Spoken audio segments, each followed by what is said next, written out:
Magandang hapon mga kabay. So ayan mga kabay, na-prove na po yung in-estimate ko nung A12. Ayan, bali switch po ang papalitan natin. Ayan, kakabit po natin dito sa model na po ito. Ayan, DCD796. So tara, samahan nyo ako mga kabay. So ayan mga kabay, nakalas ko na po yung screw. So bubuksan na lang natin mga kabay.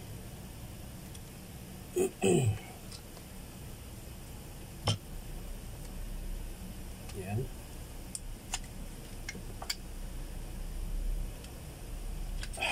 Ayun. So ayan mga kabay, ito po yung papalitan natin. Ayan. Testing natin mga kabay ha.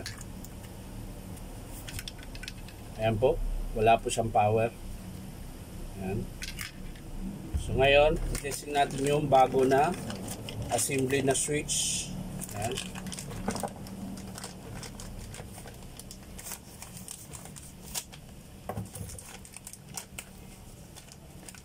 So ayan mga kabay, ito po yung bago. Ayan. Nakakabit yung ilaw, so ikakabit natin mga kabay.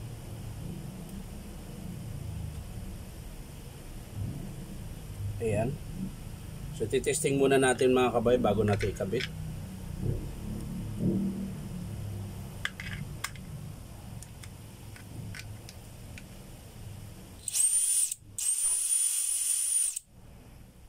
So ayan mga kabay, gumagana po ito. Ito po yung ikakabit natin dito mga kabay. Ito, napakadali lang po ikabit yung mga kabay. Tutusok nyo lang dyan. Ayan. Ikot-ikot mo lang. Tapos dito sa housing. Ayan.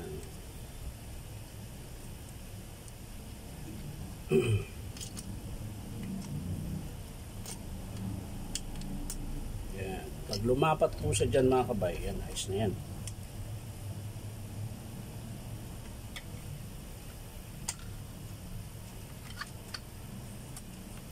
Ayan.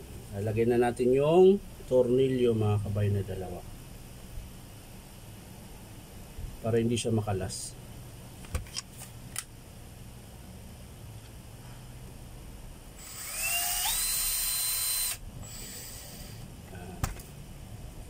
Isa din mga kabay.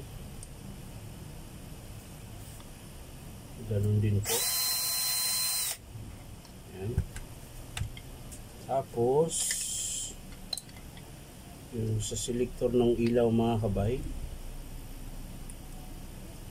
Ayan.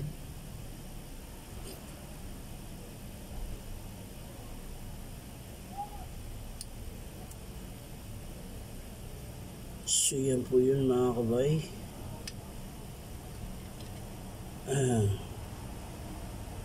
Masok ka na. Muna akong pahirapan. So yan mga kabay, nakabit ko na ng maayos. So isasara na po natin mga kabay. Po.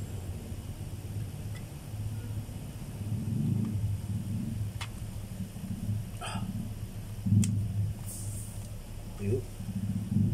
Masok siya, pumasok. Ito na lang. Yun.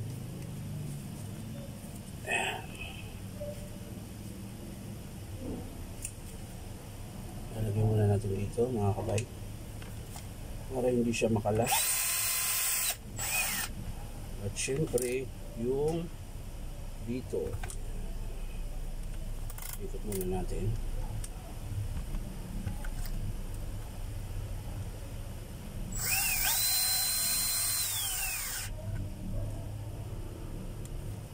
Kabila rin mga kabay.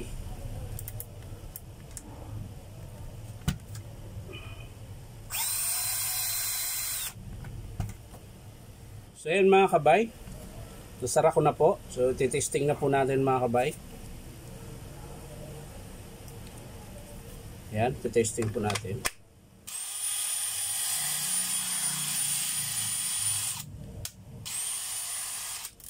Lagyan natin sa hammer mga kabay.